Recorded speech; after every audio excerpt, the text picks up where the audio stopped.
వారం అయింది అన్నం ఉండి చాలా సిక్ అయిపోయాను బాబాయ్.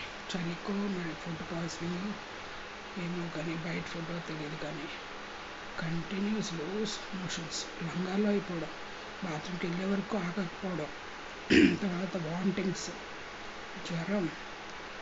బాబాయ్ హాస్పిటల్కి వెళ్ళాలనుకున్నాను కానీ పాపం వామిటింగ్ ట్యాబ్లెట్స్, లూజ్ మోషన్స్, జ్వరానికి అన్ని ట్యాబ్లెట్స్ తెచ్చారు. Coconut water bottles, ORS, idli bread మీద 5 రోజులు అయితే తిండే లేదు. తర్వాత కొంచెం బ్రెడ్, నిన్న ఇవాళ కొంచెం ఇడ్లీ.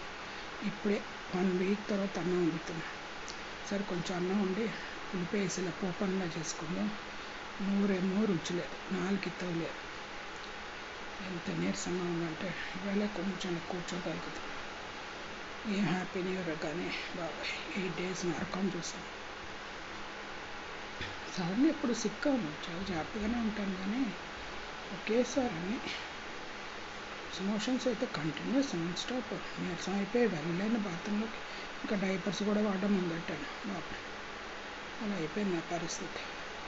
కానీ చాలా జాగ్రత్తగా ఉండండి. ఓల్డ్ పీపుల్ కానీ చిన్నపిల్లలు ఎవరైనా సరే ఏదైనా వచ్చిందంటే పటాన దాన్ని కంట్రోల్ చేసుకోవడం చాలా కష్టం.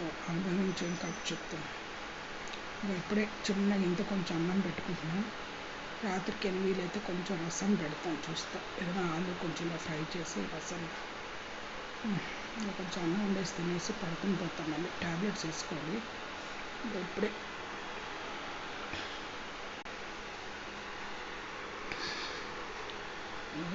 ఓఆర్ఎస్ తాగుతున్నా.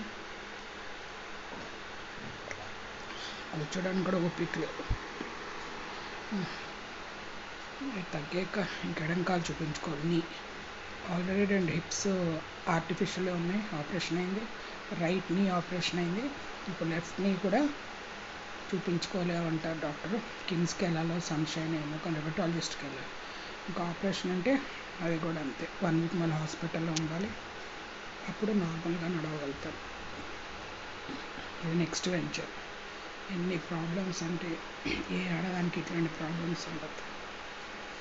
మా బావ అందుకే జీవితంలో చాలా నలిగిపోయాడు నా వల్ల. సో అన్ని విధాలు అన్నీ చూసుకొని న్యూ ఇయర్ని చాలా ప్లాన్ చేసుకొని ముందుకు నడపండి. ఇదే నేను చెప్పదలుచుకుంది. దేవుని ఏమైనా లేచి కూర్చున్నాను కానీ ఇంకో 2-3 days పడుతుంది కంప్లీట్గా కోలుకోవడానికి. అన్ని పనులు వాడే చేసుకుంటున్నాడు పాప. ఓకేనా, బాయ్, హ్యాపీ న్యూ ఇయర్.